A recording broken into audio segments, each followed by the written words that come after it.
सोनाली के शक के आधार पर ही मैंने ये सोचा और उसका नतीजा ये है कि सच्चाई मेरे सामने आ ही गई।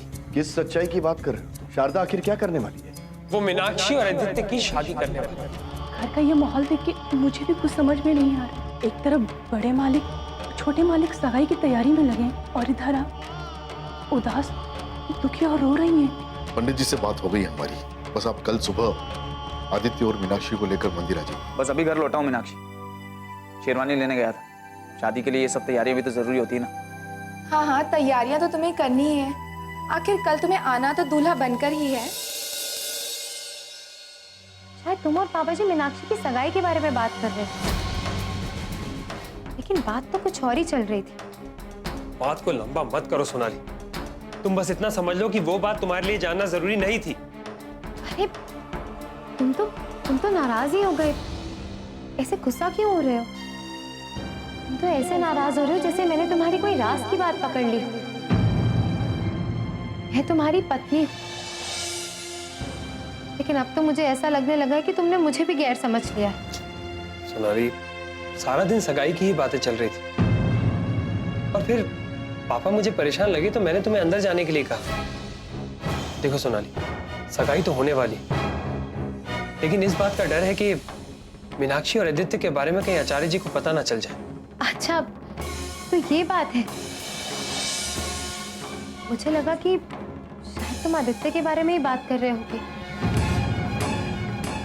सोचना तो पड़ेगा ही ना राजवी। क्या पता कल आदित्य क्या करने वाला है।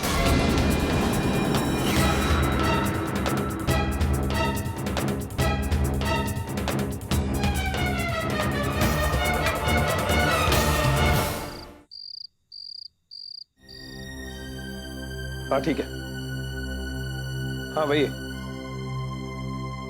ओह, तो तुमने अपनी आंखों से देखा है? बस यही जानना चाहता था। ठीक है, मैं तुम्हें फोन करता हूं। मैं सोनाली के सामने इस मामले पर फोन पर बात कर नहीं सकता, क्योंकि मैं नहीं चाहता कि सोनाली को भी इस बात का पता लगे कि हमने क्या प्लान बना रखा है। लेकिन मुझे ऐसा क्यों लग रहा है कि सोनाली को कुछ ना कुछ शक जरूर हो गया है, वरना वो मुझसे इस तरीके से सवाल नहीं करती। चलो, जिस खबर का इंतजार था वो खबर तो आ गई कि पुलिस ने सूर्या केवट को गिरफ्तार कर लिया है, यानी प्लान कामयाब है। सूर्या की गिरफ्तारी के बाद पुलिस ये बात अच्छी तरीके से जान जाएगी कि सूर्या केवट ने आदित्य से बदला लेने के लिए ही ये सब कुछ किया है। सुबह पापा के किसी विधायक का फोन जाएगा और पुलिस को सूर्या केवट को छोड़ना ही पड़ेगा, क्योंकि मामला सिर्फ धमकी का है और सूर्या केवट पुलिस से रिहा होकर सीधा आदित्य के घर जाएगा और उसे गोली मार देगा। फिर इस आदित्य का नाम ही समाप्त हो जाएगा। मैं पापा को इस बात की खबर देता हूँ। मीनाक्षी, मीनाक्षी, हाँ चलिए, ये लड़की है। मीनाक्षी ने खाना खा लिया? जी मालकिन। मालकिन, सोनाली मैम साहब कह रही थी सगाई तो कल शाम को है, लेकिन कल सुबह से मेहमानों की भीड़ हो जाएगी, तो घर में बहुत सारा काम है। तुम्हें परेशान होने की जरूरत नहीं है शीला। काम का बोझ तुम्हारे सर पर ज्यादा नहीं आएगा। सगाई के मौके तो बार बार नहीं आते ना मालकिन, और खुशी के मौके पे कितना भी काम हो बुरा नहीं लगता है।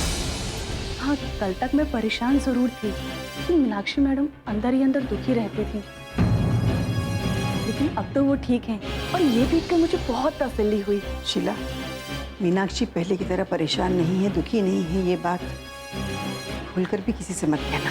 क्या? लेकिन क्यों मालकिन? इस क्यों का जवाब तुम्हें मिल जाएगा, लेकिन फिलहाल जो मैं कह रही हूँ वो करो बस, और किसी के सामने भी मीनाक्षी का जिक्र मत करना। ठीक है मालकिन, मुझे आपकी बात का ख्याल रहेगा। सोनाली मैम साहब कह रही थी कि क्या कह रहे थे? वो कह रही थी कि अगर मीनाक्षी मैम साहब खुश नहीं है तो कहीं ना कहीं उसके लिए आपकी खामोशी ही जिम्मेदार है। मालकिन, ऐसा क्यों है कि बड़े मालिक को ही मीनाक्षी मैम साहब के बारे में फैसले करने का अधिकार है? आपने तो उन्हें जन्म दिया है, तो आपको अधिकार क्यों नहीं है? तुम ठीक कह रही हो।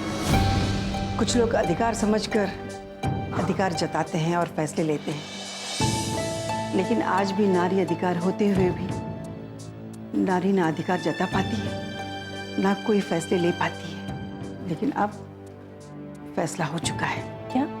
कैसा फैसला मालकिन? कल सगाई के वक्त देख लेना। अब तुम जाओ। जी मालकिन। मैं किसी को बता नहीं सकती कि कल मेरी बेटी की शादी है, और सबसे बड़ी दुख की बात तो ये है कि बेटी के पिता होने के बावजूद वो बेटी का कन्यादान नहीं कर पाएंगे। लेकिन मैं ये भी जानती हूँ, अगर मैंने उन्हें इस शादी के बारे में बता दिया तो इस शादी को रोकने के लिए वो कुछ भी कर गुजरेंगे, कुछ भी।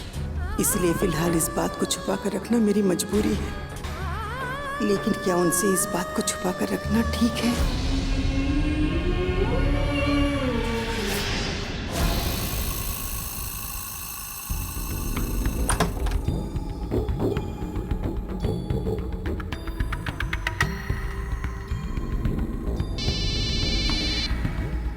हेलो। हाँ दीदी। हाँ सोनाली, क्या खबर है? आज की रात भी बीतने वाली है।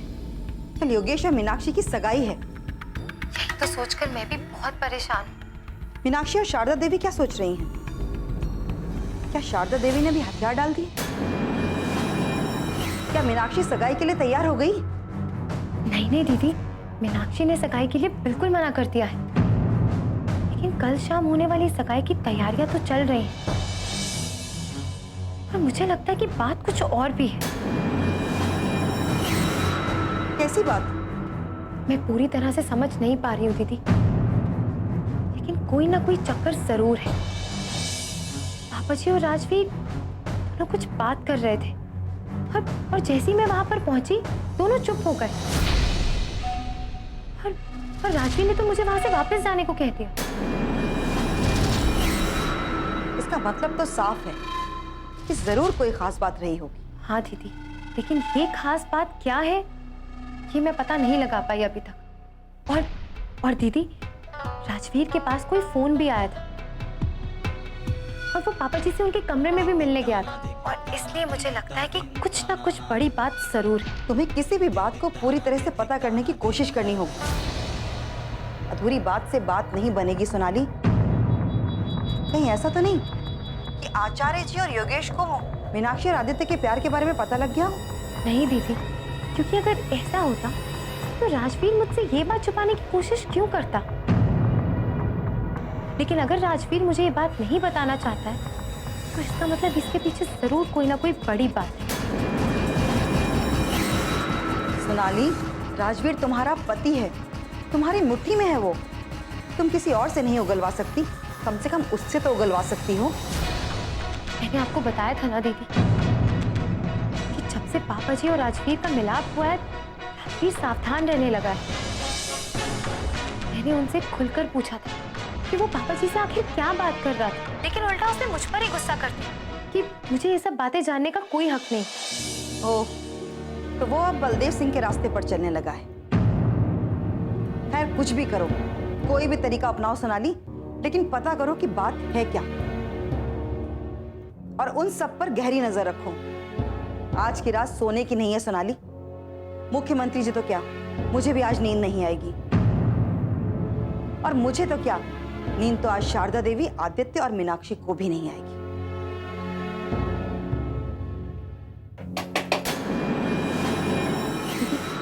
राजवीर आगे, मैं बाद में बात करती हूँ। भाई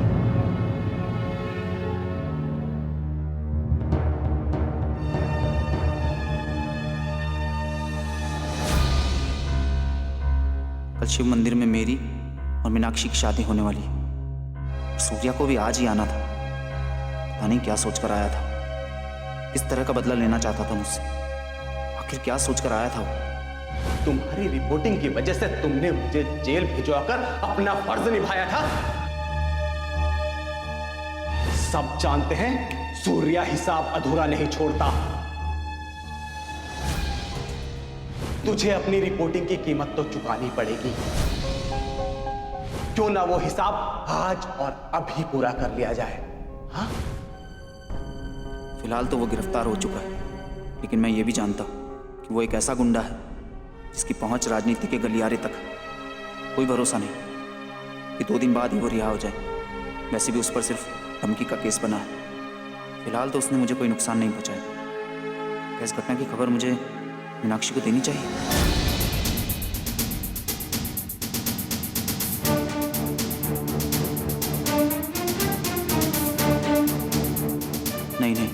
नहीं देनी चाहिए। पता नहीं इस घटना के बारे में सुनकर मीनाक्षी घबरा ना जाए। जो होना था वो तो हो गया। मुझे इस बारे में मीनाक्षी को कुछ नहीं बताना चाहिए।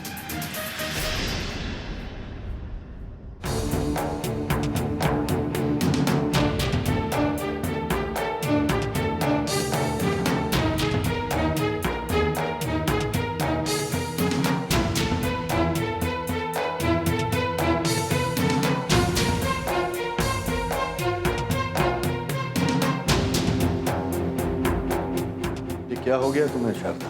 दिल की घुटन दिल में छुपाकर जीने की कोशिश कर रही हूँ। अपने जिम्मेदारियों को पूरी तरह से निभाने की कोशिश कर रही हूँ। और आप कह रहे हैं कि क्या हुआ है मुझे?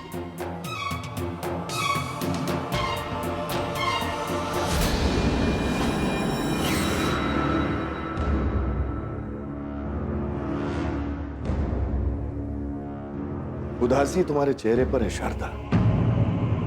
अगर तुमसे नहीं पूछूंगा तो किससे पूछूंगा? राजनीति में किसी की खुशी का कोई मतलब होता है, ना ही उदासी का। कभी दर्द का दिखावा होता है तो कभी खुशियों का। मैं तो बस यही देखती आ रही हूँ। सचमुच ये सब एक दिखावा है। देखो शारदा, मैं जानता हूं कि तुम मीनाक्षी के दुख को लेकर दुखी हो, लेकिन मेरी मजबूरी समझने की कोशिश करो। मैंने प्रेस कॉन्फ्रेंस में ये घोषित कर दिया है कि आचार्य जी के बेटे से हमारी बेटी की सगाई होगी। अब अगर ये सगाई टूटती है तो ये बात किस हद तक बिगड़ सकती है इसका तुम अंदाजा भी नहीं लगा सकते। आज तक तुम मेरा सम्मान करती ही आई, तो आज तुम्हारी नजरों में मेरा कोई सम्मान नहीं। शारदा, कल को अगर ये शादी टूटती भी है ना तो कोई बात नहीं, लेकिन आज सगाई से इनकार करना ठीक नहीं होगा। प्लीज मेरी बात समझने की कोशिश करो। आपकी बात इस वक्त मुझे अजीब सी क्यों लग रही है? क्या कह रही हो तुम? वही कह रही हूँ जो महसूस कर रही हूँ। क्या बात है? इस वक्त बड़ी नरमी से बात कर रहे हैं। इसके पीछे भी कोई कारण होगा, है ना? हर बात में कारण ढूंढने की कोशिश मत करो। अब राजनीति समझने लगी हूँ, इसलिए कारण ढूंढ रही हूँ। वैसे भी आपके असूल तो यही कहते हैं, जो आपके दिल में है वो किसी को जाहिर नहीं होने देते। और आगे जाकर क्या करने वाले हैं उसका भी किसी को पता नहीं होता।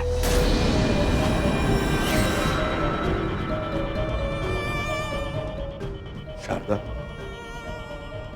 मैं इस सगाई को बहुत धूमधाम से मनाना चाहता हूं। तुम्हारे चेहरे की उदासी इस जश्न के रंग को बेरंग न कर दे। क्या बात है साहब, आप कुछ परेशान लग रहे हैं और इस वक्त चाय पीने की बात? मुझे नींद नहीं आ रही थी तो मैंने सोचा मैं चाय पी लेता हूँ। माँ और मीनाक्षी का है? मालकिन अभी अभी मीनाक्षी मैम साहब के कमरे में गई हैं। आज जब मैं खाने के लिए कहने गई थी ना,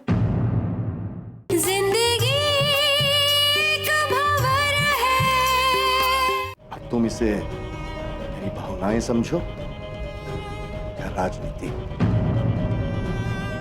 लेकिन मेहमानों के सामने तुम्हारे चेहरे पे मुस्कुराहट होनी ही चाहिए।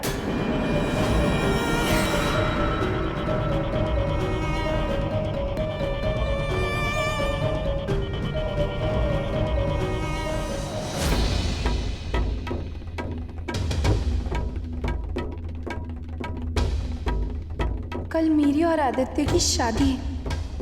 अगर ये शादी सबकी रजामंदी से हो रही होती तो आज घर में कितनी रौनक होती, कितनी खुशियाँ होती।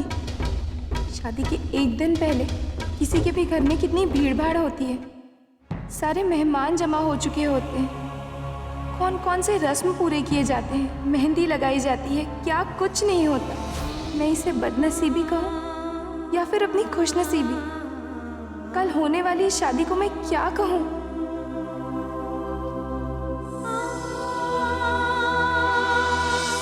अगर माँ को मेरे प्यार का और मेरी खुशियों का एहसास नहीं होता तो माँ ऐसा कदम कभी नहीं उठाती। मैं तो अपनी शादी को लेकर ये सब कुछ सोच रही हूँ। दिल में एक तरफ खुशी है तो दूसरी ओर एक अजीब सी कश्मकश है। दिल कुछ कहता है तो दिमाग कुछ और कहता है। आदित्य, वो इस वक्त कहाँ होगा, क्या कर रहा होगा, क्या सोच रहा होगा वो? उसे भी तो नींद नहीं आ रही होगी। ना तो तय है कि जब हमारी शादी की बात पापा को पता लगेगी या फिर राजवीर भैया को पता लगेगी, तब तो घर में बहुत बड़ा तूफान उठेगा।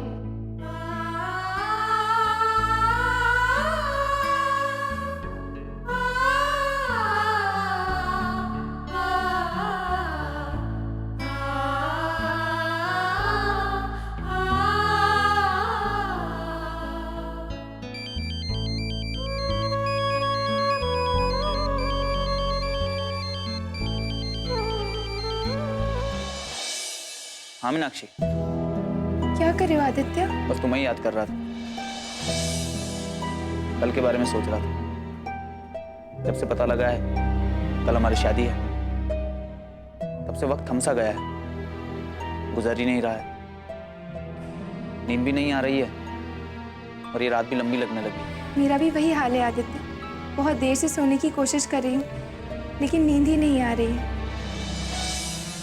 पता है, माँ ने कहा है कि मंदिर में शादी के बाद मंदिर से ही मेरी विदाई हो जाएगी और उसके बाद कुछ दिनों के लिए हम दोनों इस शहर से कहीं दूर चले जाएंगे। मैंने भी यही सोच रखा है मीनाक्षी, क्योंकि हमारी शादी के बाद तूफान उठेगा और उसके शांत होने तक हमें इस शहर से दूर ही रहना चाहिए। हाँ आदित्य, जो भी तैयारी करनी हो कर लेना। और शादी तो आखिर शादी ही है। और वैसे भी माँ सामाजिक परंपराओं को कायम रखने के लिए ही पारंपरिक तरीके से मंदिर में हमारी शादी करवा रही है। और तुम भी ये सोचकर ही आना कि शादी के सारे रस्म पूरे किए जाने हैं। मुझे तो माँ जी ने कुछ कहा नहीं है, लेकिन तैयारी सारी हो जाएगी। कैसी मजबूरी है ये आदित्य। कल सुबह जब मैं घर से निकलूंगी तो मुझे सादे ड्रेस में ही निकलना होगा और मंदिर में ही दुल्हन बनने की सब तैयारी होगी और तुम भी वहीं तैयार होगी। हाँ मीनाक्षी, लेकिन तैयारियों में कोई कमी नहीं रहनी चाहिए। मैं तो बस ये सोच रहा हूँ तुम दुल्हन बनने के बाद कैसी लगोगी, लाल जोड़े में सजी हुई, सारे श्रृंगार किए हुए। तुम भी तो सजोगी, कितने अच्छे लगोगे तुम। गले में फूलों का हार और आसपास के सभी लोग तुम पर फूल बरसा रहे होंगे। पता है मीनाक्षी, अगर हमारी शादी सबकी रजामंदी से होती ना, तो मैं तुम्हारी विदाई भी पुरानी परंपराओं से कराता। फूलों से सजी हुई डोली होती, डोली में तुम बैठी होती, कहार डोली लेकर चलते और मैं डोली के साथ साथ चलता। जाने दो आदित्य, अब उन सपनों को याद करने का क्या फायदा जो पूरे ही नहीं हो सकते। मैं तो बस यही सोचकर अपने आप को तसल्ली दे रही हूँ कि कम से कम मेरी जिंदगी का सबसे बड़ा सपना, तुम्हें पाने का सपना, तो अब पूरा होने जा रहा है। हाँ मीनाक्षी, बस यही सोचकर खुद को तसल्ली देनी है। माँ भी इसी बात से दुखी थी कि काश पापा इस शादी के लिए राजी होते तो कल उनका भी आशीर्वाद हमें मिल जाता। शायद यही तकदीर है मीनाक्षी। अब कुछ मत सोचो, सो जाओ। मैं भी सोने की कोशिश करता हूँ। सुबह जल्दी उठना है और 9 बजे से पहले मंदिर भी पहुँचना है। ठीक है Aditya, good night. Good night Meenakshi.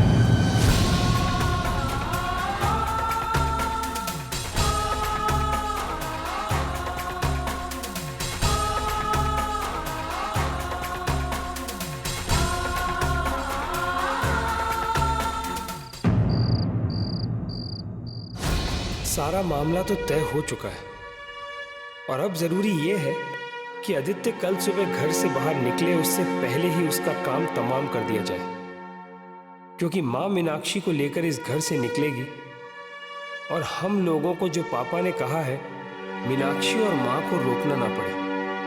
उनके घर से निकलने से पहले ही ये खबर आ जानी चाहिए कि आदित्य का काम तमाम हो चुका है, ताकि मामले को घर के अंदर ही संभाला जा सके। मां की समझ में भी ये बात आ जानी चाहिए कि मीनाक्षी के लिए योगेश के अलावा कोई नहीं बचा। क्या बात है साहब, आप कुछ परेशान लग रहे हैं और इस वक्त चाय पीने की बात? मुझे नींद नहीं आ रही थी तो मैंने सोचा मैं चाय पी लेता हूँ।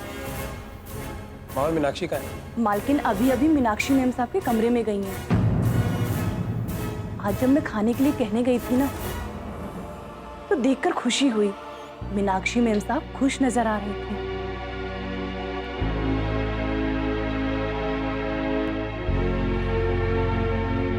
मेरे पास मीनाक्षी का नंबर होता ना तो मैं कनाडा से उसको डेली फोन करती। मेरा मन तो कर रहा है कि मैं अभी जाके मीनाक्षी से मिलूं। जिंदगी एक भंवर है। ये तो खुशी की बात है ना साहब, कल सगाई है और आज मीनाक्षी मैम साहब खुश नजर आ रही थी। हाँ ठीक है, तुम जाओ। सोनाली मैम साहब ने आपको बुलाया है और वैसे भी रात बहुत हो चुकी है। हाँ ठीक है, तुम जाओ। आजकल सोनाली के सवाल भी बड़े होते जा रहे हैं। कभी बहू होने के अपने अधिकार की बात करती है तो कभी मीनाक्षी के प्यार की बात करती है। कभी कभी तो मुझे ऐसा लगता है कि वो मुझसे सच्चाई उगलवाना चाहती है। हाँ, आखिर वो भी तो इस घर में रहकर इस घर के लोगों को समझने लगी है। उसे भी पता है कि राजनीति में पापा का क्या रुतबा है, उनकी दी हुई जुबान की क्या अहमियत है। अंदर से परेशान तो वो भी है कि पता नहीं कल क्या होने वाला है, लेकिन कल होगा वही जो हमने सोचा है।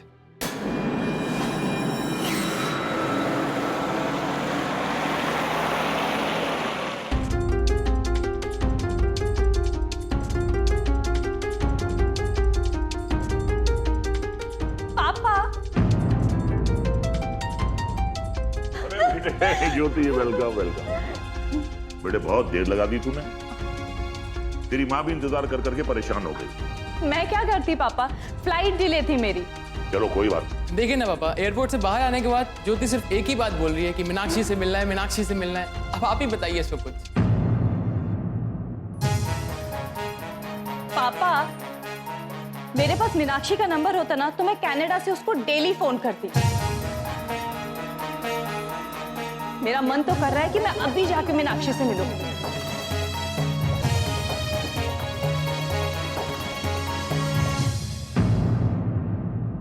परेशान मत हो, उसकी रिहाई जल्दी हो जाएगी। पापा, हमारा सारा प्लान उसकी रिहाई पर है। अभी तो माँ पूजा कर रही, लेकिन पूजा के बाद हो सकता है वो मीनाक्षी को लेकर शिव मंदिर चली जाए। जिस तरह से हम अनजान बने हुए हैं, हमें उसी तरह अनजान बने रहना है। नेताजी पुलिस इंस्पेक्टर को खुद फोन करने वाले हैं। वैसे भी सूर्या पे कोई बड़ा चार्ज नहीं, इंस्पेक्टर को उसे रिहा करना ही होगा। शादी की सारी तैयारियां तो माँ ने ही करवाई है। तुम्हें इस बात का पूरा ख्याल है आदित्य। तुम इस बात को लेकर बिल्कुल फिक्र मत करो। तुम वहां से निकलो और शिव मंदिर पहुंचो।